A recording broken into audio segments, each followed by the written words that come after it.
25-ാമത്തെ പാരഗ്രാഫിൽ justice Badaruddin പറയുന്ന ഒരു സുപ്രധാനമായിട്ടുള്ള ഒരു കാര്യമുണ്ട്.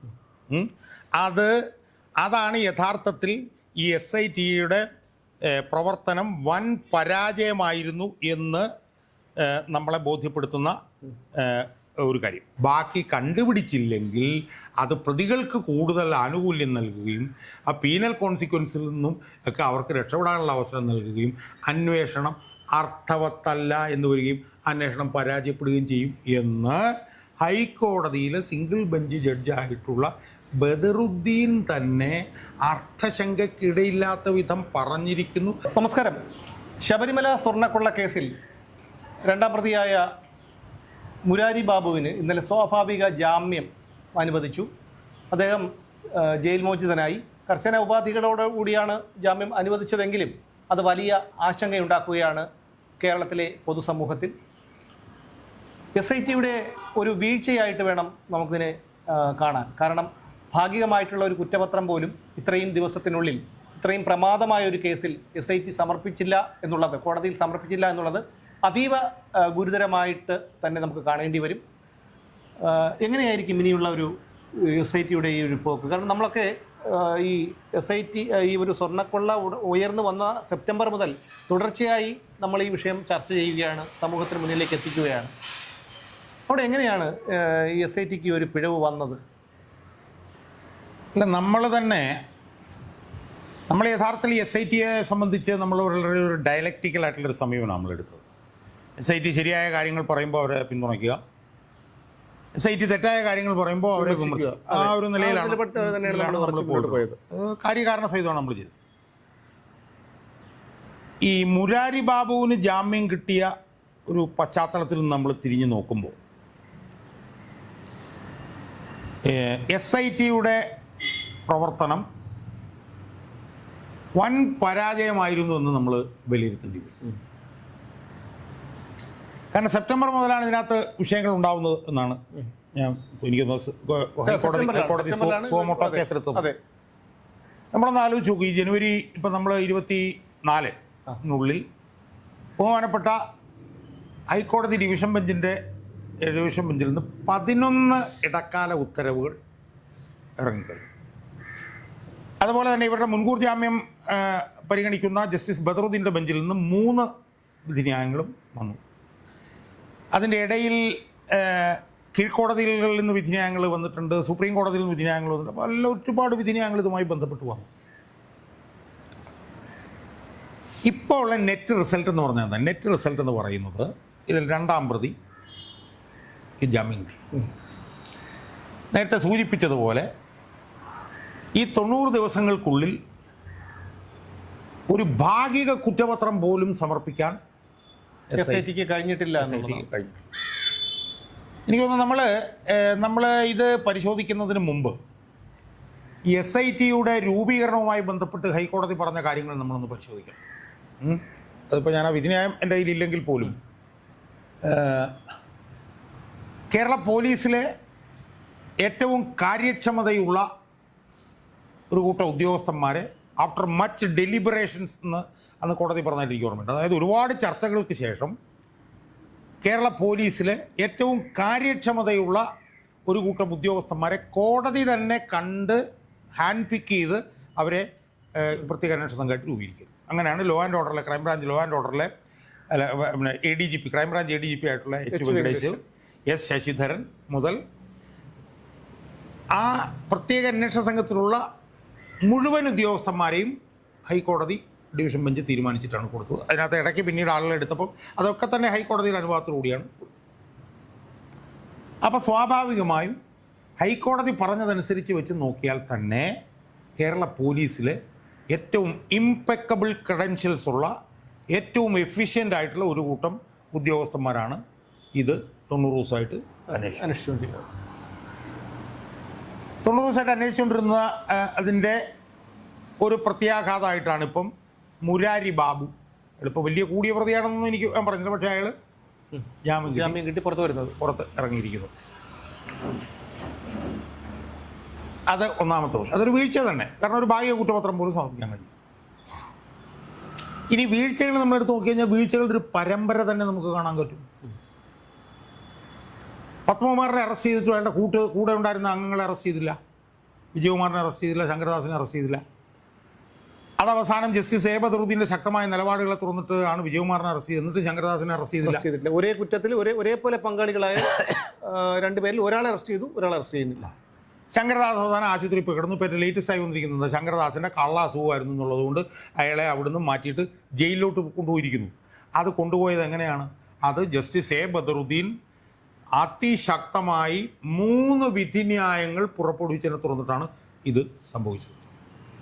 അപ്പോൾ അത് SITയുടെ പരാജയമല്ല എന്ന് നമുക്ക് എങ്ങനെ പറയാൻ പറ്റും? ജസ്റ്റിസ് ബദറുദ്ദീൻ്റെ 3ാമത്തെ വിധിന്യായത്തിൽ അദ്ദേഹം ചോദിച്ചിട്ടുണ്ട്, വളരെ കൃത്യമായിട്ട് അദ്ദേഹം അതിനകത്ത് ചോദിച്ചിട്ടുണ്ട്, ഞാൻ വിധി പ്രഖ്യാപിച്ചു എന്നിട്ടും അനങ്ങിയില്ല. അയാൾ പ്രതിയാകുന്നിടം വരെ അയാൾക്ക് യാതൊരു അസുഖം ഉണ്ടായിരുന്നില്ല. പ്രതിയായപ്പോൾ ഉടനെ അയാൾക്ക് അസുഖം വന്നു. പ്രതിയായപ്പോൾ ഉടനെ തന്നെ അസുഖം വന്നപ്പോൾ ആ സമയത്ത് തന്നെ SIT അയാളെ ആശുപത്രി പോയി അറസ്റ്റ് രേഖപ്പെടുത്തേണ്ടതായിരുന്നു. അവരത് ചെയ്തില്ല.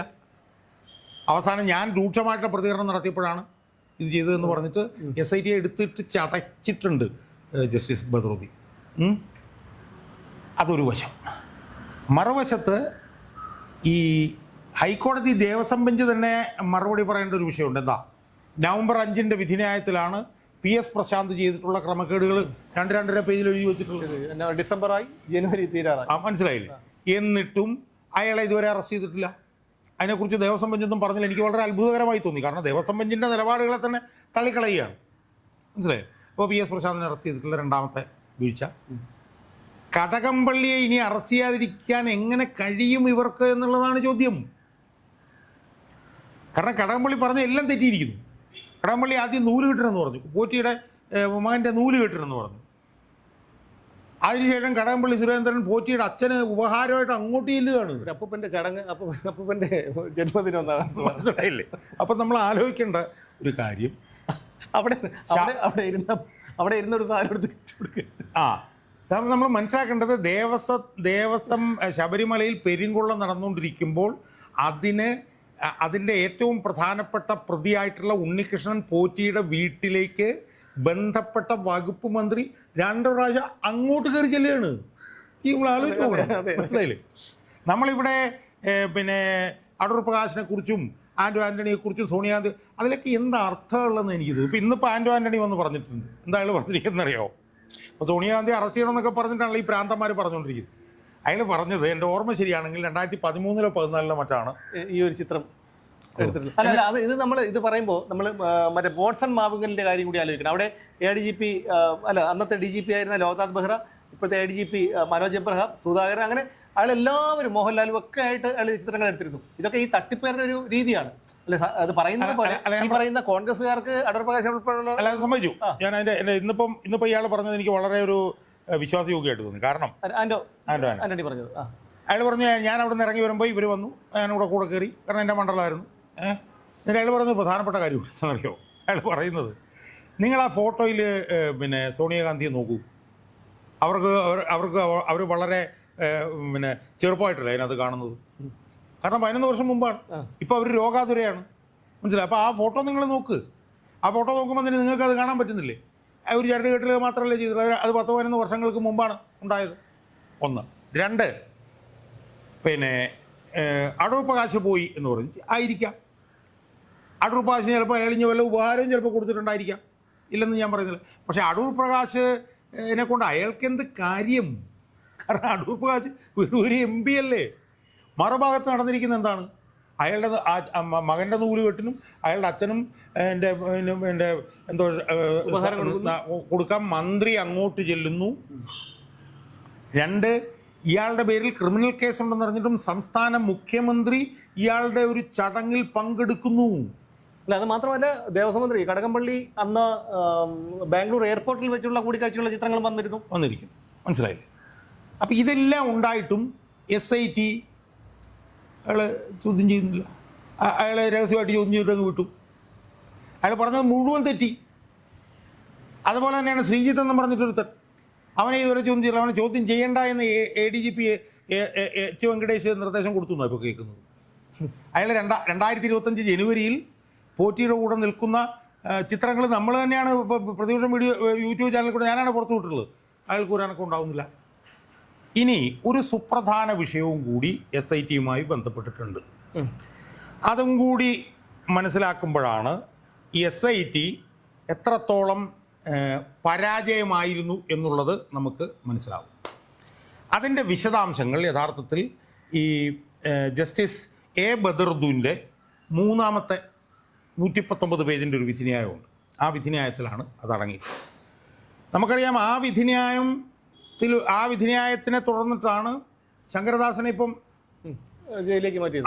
യഥാർത്ഥത്തിൽ ജസ്റ്റിസ് ബദറുദ്ദീൻ്റെ വിധിന്യായങ്ങളാണ് പിന്നെ ഈ അന്വേഷണത്തെ നേർവഴിക്ക് കൊണ്ടുപോയതെന്നുള്ളത് നമ്മൾ പറയേണ്ടി വരും. നമ്മൾ വേറൊരു വീഡിയോയിൽ നമ്മൾ ചർച്ച ചെയ്യേണ്ടി വരും. ദേവസ്വം പഞ്ചായത്തിനാൽ പോലും ഒരിക്കലും ഇത് നടക്കില്ലായിരുന്നു. ജസ്റ്റിസ് രാജാ വിജയരാഘവനും KB ജയകുമാറും നമ്മൾ ഒരുപാട് അവരെ പുകഴ്ത്തിയൊക്കെ പറഞ്ഞിട്ടുള്ളതാണ്. പക്ഷേ അവർ SITയെ വിമർശിച്ചുകൊണ്ട് ഒരു വിധി പ്രസ്താവന നടത്തിയിട്ടില്ല. അപ്പം നമ്മൾ മനസ്സിലാക്കേണ്ടത് ഞാൻ പറഞ്ഞുതരാം. അതായത് ഇതിൽ 25ാമത്തെ പാരഗ്രാഫിൽ ജസ്റ്റിസ് ബദറുദ്ദീൻ പറയുന്ന ഒരു സുപ്രധാനമായിട്ടുള്ള ഒരു കാര്യമുണ്ട്.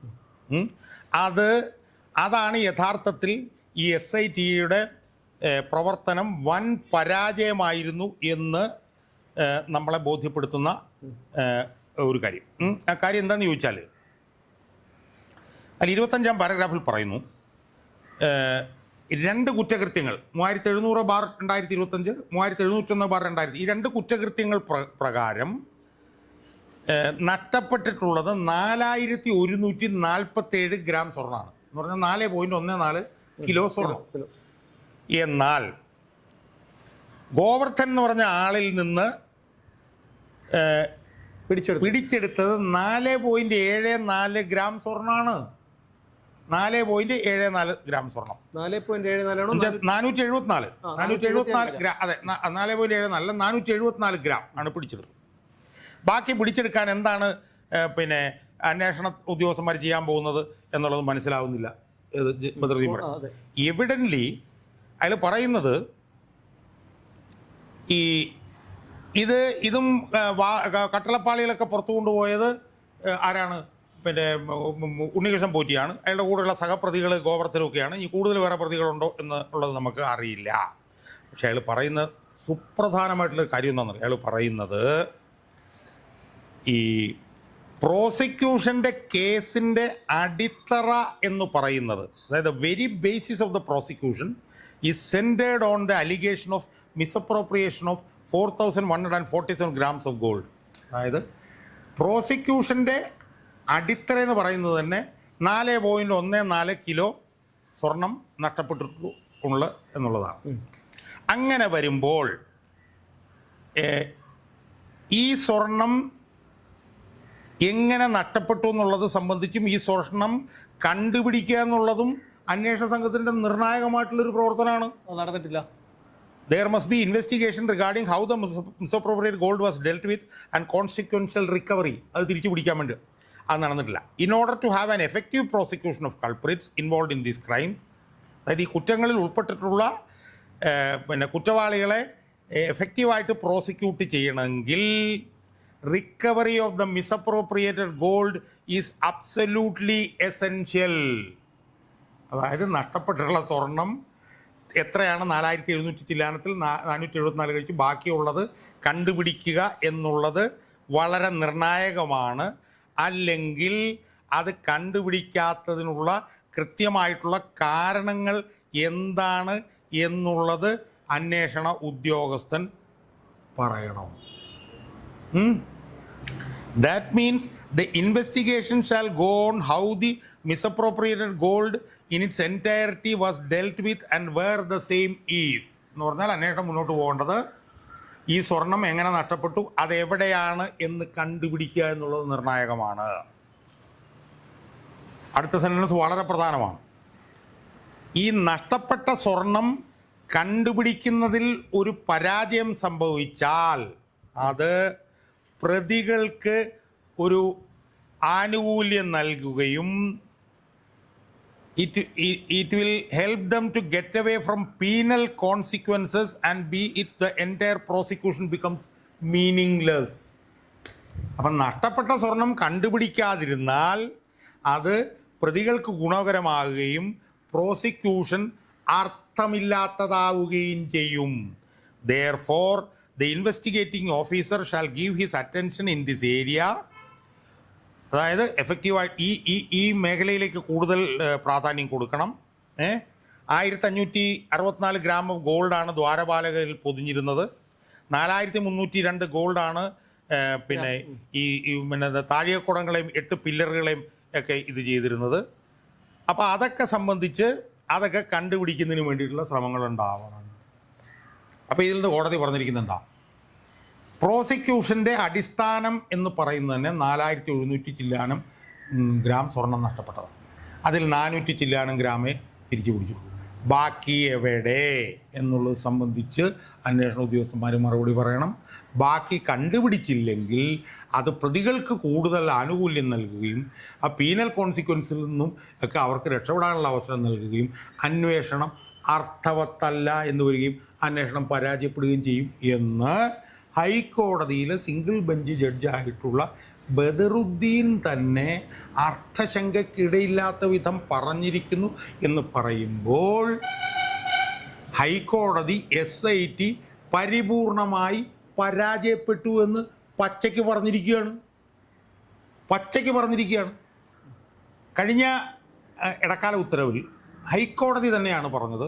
ഞങ്ങൾ ഈ SIT തന്ന രേഖകൾ പരിശോധിച്ച് നോക്കിയപ്പോൾ ആദ്യ കേസിൽ 3 പേരെയും രണ്ടാമത്തെ കേസിൽ 2 പേരെയും അവർക്കെതിരായിട്ടുള്ള അടുത്ത നടപടികൾ അതിൻ്റെ അന്തിമഘട്ടത്തിലാണ് എന്ന് പറഞ്ഞുകൊണ്ടുള്ള ഹൈക്കോടതിയുടെ വിധി എന്നാ വന്നത്? ജനുവരി 5-ാം തീയതി അല്ല, ജനുവരി 5-ാം തീയതി അല്ല, 19-ാം തീയതിയാണ് വന്നത് അല്ലേ? 19-ാം തീയതി വന്നിട്ട് 5 ദിവസം കഴിഞ്ഞു. 19-ാം തീയതി കഴിഞ്ഞിട്ട് 5 ദിവസം കഴിഞ്ഞിട്ടും പോരാനൊക്കെ ഉണ്ടായിട്ടില്ല. മനസ്സിലായില്ലേ? അതിനിടയിലാണ് കടകംപള്ളി സുരേന്ദ്രനുമായി ബന്ധപ്പെട്ടിട്ടുള്ള ഈ ഫോട്ടോകളും കാര്യങ്ങളും എല്ലാം വന്ന് അയാൾക്ക് തന്നെ വിശദീകരിക്കാൻ പറ്റാത്ത നിലയിലേക്ക് അയാൾ പോയി. എന്നിട്ടും SITയുടെ ഭാഗത്തുനിന്ന് അല്ല, അയാളുടെ മുഖഭാവവും ശരീരഭാഷയും എല്ലാം പറയുന്നുണ്ട്. അയാളുടെ മുഖത്ത് ഭയമുണ്ട്. നമ്മളൊരു കുറ്റകൃത്യം ചെയ്യുമ്പോൾ നമ്മുടെ മുഖത്തൊരു ഭയം ഉണ്ടാവില്ല. ആ ഭയം അയാളുടെ മുഖത്തുണ്ട്. എന്നിട്ട് പോലും അയാൾക്ക് അയാളെ SIT യാതൊന്നും ചെയ്യുന്നില്ല. അതിനൊപ്പം തന്നെയാണ് പ്രശാന്തിന്റെ കാര്യം പ്രഥമ ദൃഷ്ടിയ തെളിഞ്ഞിട്ടുള്ളൊരു കാര്യമാണ്. മാസങ്ങൾക്ക് മുൻപ് 2 മാസങ്ങൾക്ക് മുൻപ് തന്നെ പ്രശാന്തിനെ കുറിച്ചിട്ടുള്ള ഒരു പരാമർശം കോടതി നടത്തിയിട്ടുള്ളതാണ്. പക്ഷെ പ്രശാന്ത് ഇപ്പോഴും പുറത്താണ്. അപ്പം ഇതിൽ നിന്നെല്ലാം നമുക്ക് മനസ്സിലാകുന്ന ഒരു കാര്യം എന്ന് പറയുന്നത്, ഇന്ന് ഈ ദിവസം വരെയുള്ള SITയുടെ അന്വേഷണ പുരോഗതി നമ്മൾ വസ്തുനിഷ്ഠമായി കാര്യകാരണ സഹിതം നമ്മൾ വിശകലനം ചെയ്യുമ്പോൾ വമ്പൻ പരാജയമായിരുന്നു എന്ന് നമ്മൾ വിലയിരുത്തേണ്ടി വരും. ഇനിയിപ്പോൾ അറിയില്ല, ഇനിയിപ്പോൾ അന്തിമ റിപ്പോർട്ട് സമർപ്പിക്കുമ്പോൾ എന്തെങ്കിലും വിപ്ലവകരമായിട്ടുള്ള എന്തെങ്കിലും സാധനങ്ങൾ വരുമോ ഇല്ലെന്ന് നമുക്കറിയില്ല. PSSCയുടെ റിപ്പോർട്ടിൻ്റെ അന്തിമ ഇത് വന്നിട്ടില്ല. ഒരുപക്ഷെ VSSCയുടെ റിപ്പോർട്ടിനകത്ത് അന്തിമമായി വരാൻ പോകുന്നത് ഇത് പാളികൾ കൊണ്ട് എവിടെയെങ്കിലും മാറ്റിയിട്ട് പുതിയത് കൊണ്ടുവന്നു എന്നായിരിക്കാം.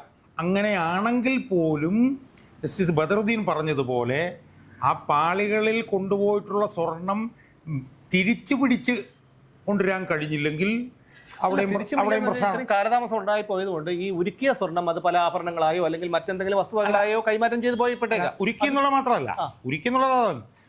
ഇത് മൊത്തമായിട്ട് മാറ്റിയിട്ടുണ്ടെങ്കിൽ ഇത് രമേശ് ചെന്നിത്തല പറഞ്ഞ പോലെ വല്ല അന്താരാഷ്ട്ര പുരാവസ്തു മാഫിയയുടെ കയ്യിലേക്കാണ് പോയിട്ടുണ്ടെങ്കിൽ അതൊന്നും തിരിച്ചു പിടിക്കാനായിട്ട് ഒരു സാധ്യതയും കാണുന്നില്ല. അതെ. അപ്പം അതുകൊണ്ട് തന്നെ വലിയൊരു അപകടാവസ്ഥയിലാണ് ഇപ്പോൾ ഈ അന്വേഷണം നിൽക്കുന്നത് എന്നതാണ് വസ്തുത. അതുകൊണ്ട് ഇതിൻ്റെ അന്തിമ റിപ്പോർട്ട് വരുമ്പോൾ എന്തെങ്കിലും വിപ്ലവകരമായിട്ടുള്ള എന്തെങ്കിലും ആയിട്ട് SIT വരും എന്ന് ഉള്ള ഒരു പ്രതീക്ഷയിൽ ഇരിക്കാം എന്ന് മാത്രമേ നമുക്ക് പറയാൻ കഴിയുള്ളൂ. എന്തായാലും ആസ് ഓഫ് ടുഡേ ഈ SITയുടെ അന്വേഷണം വലിയ പരാജയമായിരുന്നു എന്ന് നമ്മൾ വിലയിരുത്തി. തീർച്ചയായിട്ടും ഈ ഒരു കേസ് ഉയർന്നു വന്നതിന് ശേഷം ഹൈക്കോടതി ഇടപെട്ട് പ്രത്യേക അന്വേഷണ സംഘത്തെ രൂപീകരിച്ച് അവരുടെ അന്വേഷണം തുടങ്ങിയപ്പോൾ തന്നെ അറസ്റ്റുകളൊക്കെ ഉണ്ടായപ്പോൾ നമ്മളെല്ലാവരും പ്രതീക്ഷിച്ചിരുന്നതാണ്. പക്ഷേ ഞാൻ ഉൾപ്പെടെയുള്ള സാധാരണക്കാരായ ചിലരൊക്കെ ആശങ്ക പ്രകടിപ്പിച്ചിരുന്നു. കാരണം ഇതിൻ്റെ മറുഭാഗത്തുള്ളത് രാഷ്ട്രീയക്കാരും സ്വാധീനമുള്ളവരുമാണ്. അതുകൊണ്ട് തന്നെ കേസ് അട്ടിമറിക്കപ്പെടാനുള്ള സാധ്യതയുണ്ടായേക്കാം എന്ന് ആശങ്കപ്പെട്ടിരുന്നു. അതിന് കാരണവുമുണ്ട്. കാരണം മുമ്പ് പല കേസുകൾ ഉണ്ടായപ്പോഴും അത് രാഷ്ട്രീയക്കാർക്ക് ഇവിടെ ഒരു കുലുക്കവും ഉണ്ടായിട്ടില്ല, അവർക്കാർക്കും യാതൊരു വിഷയവും ഉണ്ടായിട്ടില്ല. അതുകൊണ്ട് തന്നെ അത്തരത്തിലൊരു രക്ഷപ്പെടൽ അല്ലെങ്കിൽ അത്തരത്തിൽ ഈ കേസ് അട്ടിമറിക്കപ്പെട്ടു പോയേക്കാം എന്നുള്ളൊരു ആശങ്ക ഉണ്ടായിരുന്നു. ആ ആശങ്കയ്ക്ക് ഈ നിമിഷം ഒരടിസ്ഥാനം ഉണ്ടായിരിക്കുന്നു എന്നുള്ളതാണ്. ഇനി ഷാജാൻ സാർ പറഞ്ഞതുപോലെ ഇനി കോടതിയിൽ SIT റിപ്പോർട്ട് സമർപ്പിക്കുമ്പോൾ വിപ്ലവകരമായിട്ടുള്ള എന്തെങ്കിലും കാര്യങ്ങൾ അവിടെ എത്തുമോ എന്നറിയില്ല. ഇനി ഒരുപക്ഷെ ഈ വരുന്ന മണിക്കൂറുകൾക്കുള്ളിൽ തന്നെ അടുത്ത അറസ്റ്റിലേക്ക് പോയാലും അത്ഭുതപ്പെടേണ്ടതില്ല. എന്തായാലും ഈ ഒരു പ്രമാദമായിട്ടുള്ള ഒരു കേസിൽ ജനകോടികൾ ആരാധിക്കുന്ന ലോകത്തെ തന്നെ പ്രസിദ്ധമായ ഒരു ക്ഷേത്രത്തിൽ നിന്ന് ഇത്രയും വലിയൊരു പെരും കൊള്ള നടന്നിട്ട് അതിലെ രണ്ടാം പ്രതി ഒരു പ്രശ്നവുമില്ലാതെ, അതായത് അന്വേഷണ സംഘത്തിൻ്റെ വീഴ്ച കൊണ്ട് കുറ്റപത്രം കോടതിയിൽ സമർപ്പിച്ചില്ല എന്നുള്ളൊരു വീഴ്ച കൊണ്ട് പുറത്തിറങ്ങി എന്ന് പറയുമ്പോൾ അത് തീർച്ചയായിട്ടും ആശങ്കാജനകം തന്നെയാണ്. എന്തായാലും കാത്തിരിക്കാം.